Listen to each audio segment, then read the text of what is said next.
Hey everyone, Candace Cordelia here at the Last Match Musical in the ECW Arena in my hometown of Philadelphia. I'm standing next to Matt Rehwoldt. Got that right? Perfect. Picture perfect. Couldn't have had it go any better. Love it. And you are playing the boss, I understand, which is such a hefty character title. What is your character all about? Please give it to us in as best terms so that we're not spoiled. Yes, of course. We want everyone to see this. We want you to come out and see it all play out. But that's what I mean. The boss is just that. That's the reason the character is titled that way, right?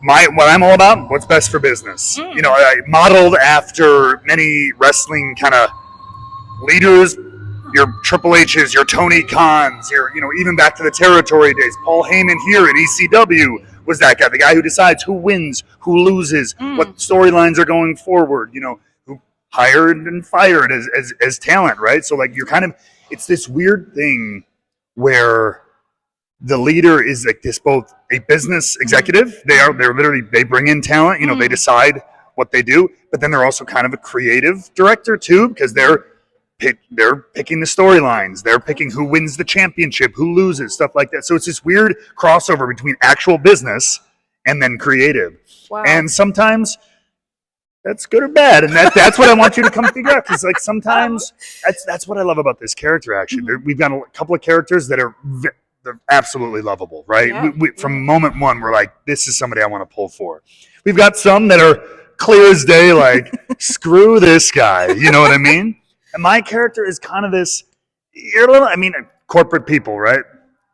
We all, a whole other conversation. Right? No, but that exact reaction is what I'm talking about. Sometimes like, ooh. Absolutely. But then it's like, oh, you see me talk to this person. Well, wait, maybe they do have their best interests at heart. Oh, wait, he was saying that. It's this back and forth that I get to really play with as an actor, which is really fun. Just kind of riding this border between those two things, and it's a lot of fun. And I haven't seen the show yet, and I personally can't wait because it marriages two of my favorite things, wrestling and theater. So I think it's just a perfect, and rock and roll, so three of my favorite things. And they're all coming together, and it's based in the 80s. So there's just a lot happening from what I understand. I mean, for you to be able to perform and do the acting, but also the singing, talk to us about the singing aspect of everything with you. Yeah. Oh, I mean, I'm with you. I mean, again, anybody who's followed me ever in wrestling, I came up in theater. Like that was legitimately my background. It was all a part of wrestling, but man, I have such a love for musical theater and everything like that. So this same marriage of everything I could have ever wanted to do.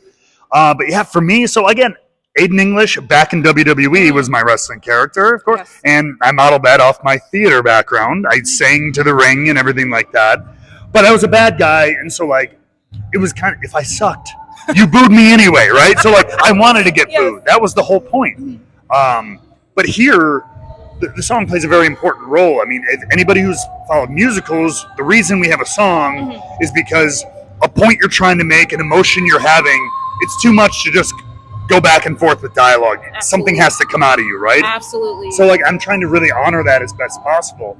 And so I really got to try. People have always told me I could sing. I couldn't.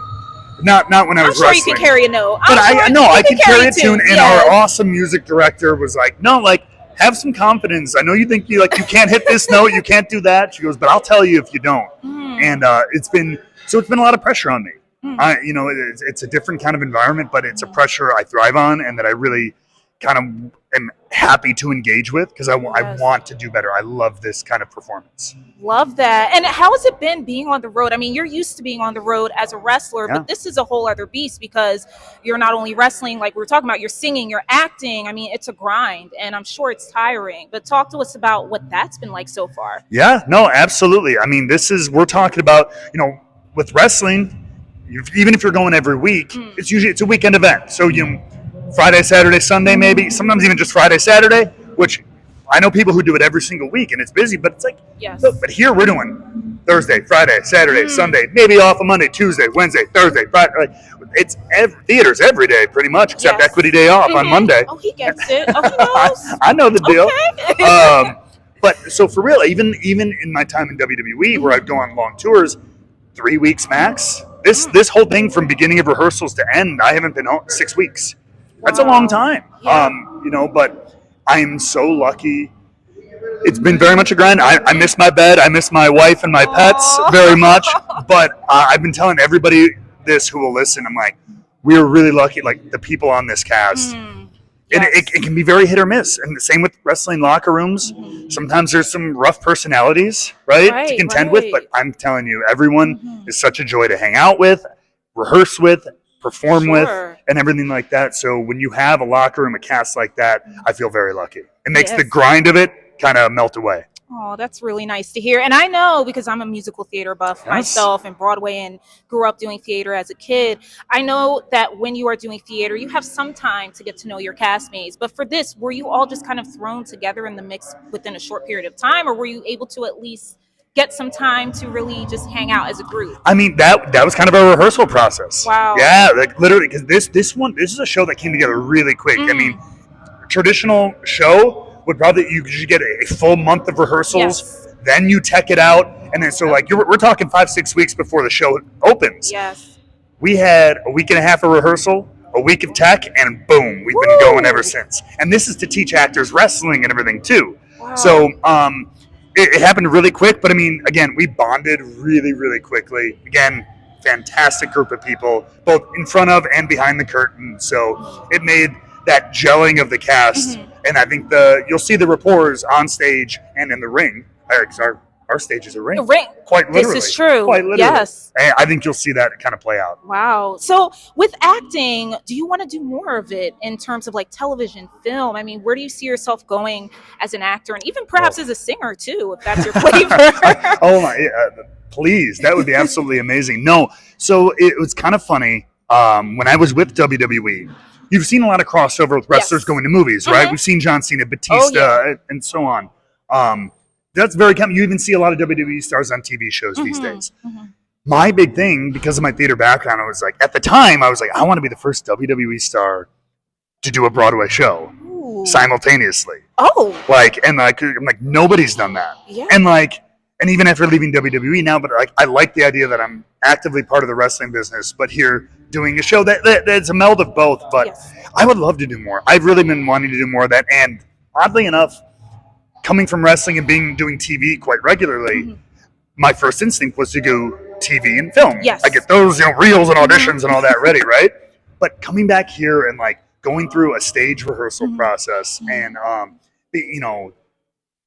working on that type of blocking and everything, like literally taking me back to college, because like I haven't done a straight up stage play since right after college, probably, because then I did a little bit of both, and then I got signed by WWE and off I went. But so like it was really cool being a part of that cast, again, coming back to that relationship that really melded, and going through that rehearsal process and the blocking and all this stuff and the music rehearsals. It was a lot of fun. So originally I was like, I don't think I could do a play or a musical, and I'm not that talented.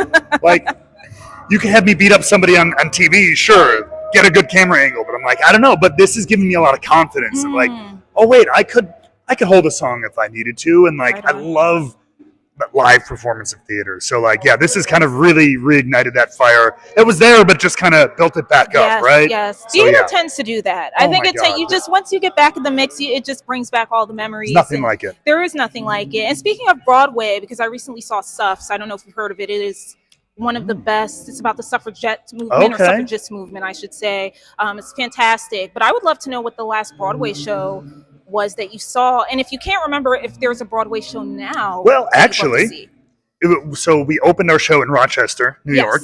Had a couple of shows there, and so right before we finished, Book of Mormon came through town. The national touring company came through town, and I've always loved the music, but I never got to see the show. And so everyone's like, "We're going to try to grab some tickets and go," and we did. It was so good. Everybody was awesome, and it didn't even put one and one together until I got there, but Rochester is mentioned in one of the songs because that's like the birthplace of the Mormon Church.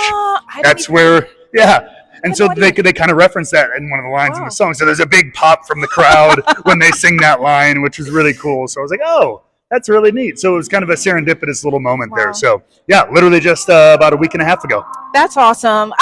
love this conversation, Matt. It was really nice to meet you. Congratulations on everything. And everyone watching, please, if you have not gotten your tickets, the tour is still happening. By the time this goes up, it'll still be going. Yes. So run, get your tickets for The Last Smash musical. You want to see Matt Rehwoldt as the boss and everyone else who's a part of the show. Thank you so much, Matt, and good luck. Thank you so much. You're welcome.